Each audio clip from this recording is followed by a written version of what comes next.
Greetings. This is the Flute Sidekick video for page 8. Page 8 called Embouchure. Lip muscles. Embouchure. Lip muscles. It is not Embouchure lip muscles. No. Pronounced embouchure lip muscles. Okay, make sure you're pronouncing it right. Embouchure is going to come up a lot when we're talking about playing flute. Most of the time when you're having trouble making a sound on the flute, I'm going to be suggesting you do things with your embouchure to help you out. Okay, so first it says on the page that you frown a little bit. Okay, what you're really trying to do is create a flat line across from the corner of your mouth, across the bottom of your lip, to the other corner of your mouth. Okay, now since your mouth is naturally curved, to make that line you need to frown, and it'll make a straight line with the bottom of your lip. Okay, that's our goal. So that's why we're kind of frowning just a little bit. Okay, really frown. No. Just a little frown. Okay. Now, your teeth are going to be separated a little bit. Okay, we're blowing air.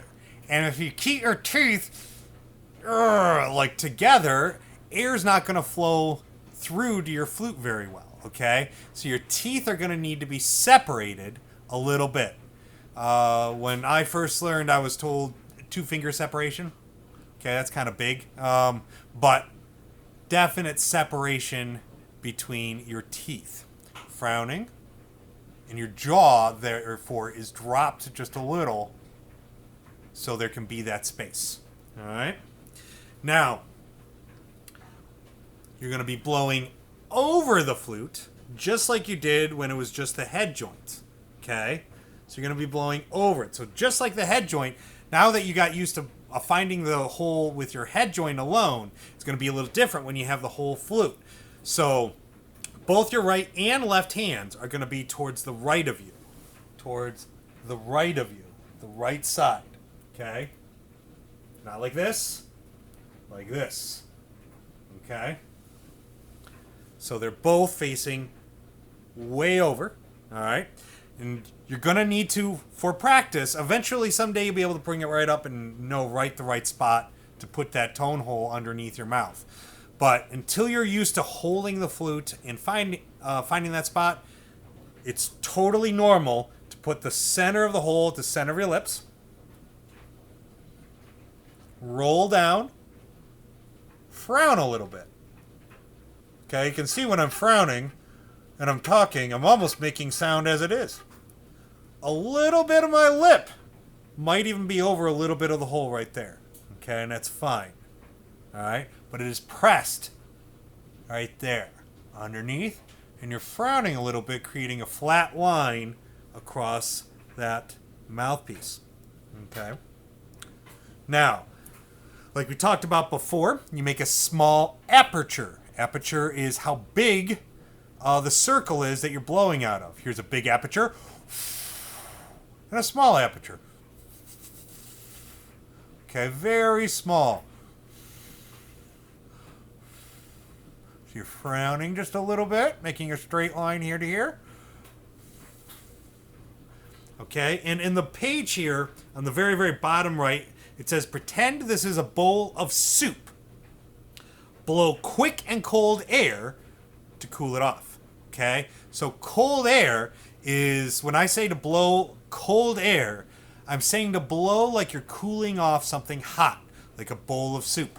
Okay, like you got a big bowl of soup and you're trying to get it all cool. Okay, it's very different than warm air, which we'll talk about later. But warm air would be like when you're trying to fog up a window and you're trying to go. Okay, so we want cold air, and it does need to be fairly fast. Okay, at least at the beginning here to get used to it. It's going to feel fast to you, and eventually it won't feel that you have to be quite as fast to get a sound. But in the beginning, faster air is going to help you get a sound. But it is possible to be too fast to make too high a sound. All right.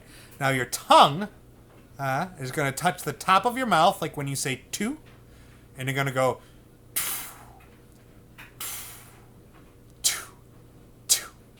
two, like when you're saying two, or titi, or tata, okay? But you're not actually using your voice, so you're just blowing and going in front of it. Always start every note with your tongue touching the top of your mouth, like when you say two. Every note starts with that, okay? You need to start every note that way. So, our hands are in the right spot. We find our hole. Roll it down. Frowny embouchure. And blow with a fast air.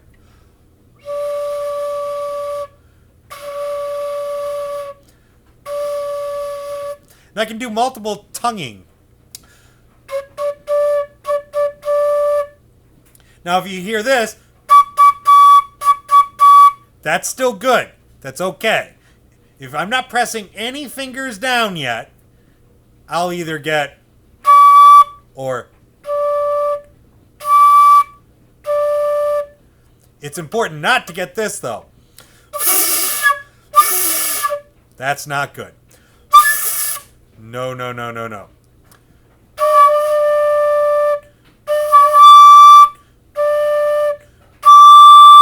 Now, if you're kind of getting both, that's probably not as good.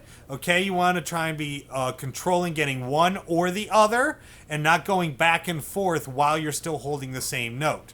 Now, if you can make one and then tongue and make a different one, that's really good. That's like awesome that you can do that early on. But if you can't, that's fine. But once you've started the note, you want it to keep either the high sound or the low sound. So here's the high sound. And the low sound.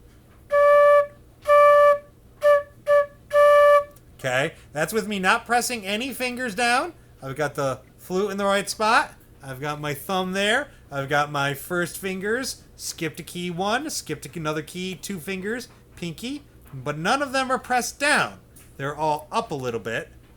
All right, and in my right hand, I've got my pinky on the foot joint, the closest key, not the far away keys, the close key. And then the three holes here are my first three fingers of my right hand. Okay, but I'm not pressing any of them down. Okay. And I'm getting a good sound there. All right. So, when you're ready, go ahead and try and make that sound. If you can't make any sound at all, that's fine. Keep working on just the head joint. Okay? It takes a while. It took me 2 weeks to get a sound on the head joint alone, let alone it took me like another week to get a sound on the whole flute. All right? Be patient with yourself. It's okay if it's going to take a little bit of time. All right? It says nothing about you and whether you're smart or not smart or anything along those lines. Okay? It's just all of us have a different body. We have a different face shape, different sized lips and embouchure. All right? And because of that, sometimes it's easier for some to pick it up, but I've never had a student not pick it up, okay? Sometimes it just takes a little bit longer for you physically to get used to it, and that's okay, all right? And if you picked it up right away, awesome, good for you. You know, one thing that went easy for you, can't complain about that.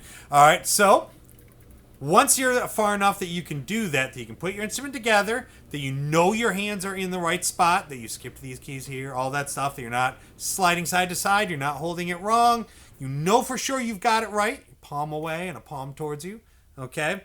And then you can start practicing trying to make a sound. All right, and you can try and make sounds with different fingers down, not worrying about what note to make. You can just move your fingers while you're holding a note. But try to keep it either high or low, and don't forget to start every note with the tongue. Okay? Practice, practice, practice, and may the force be with you.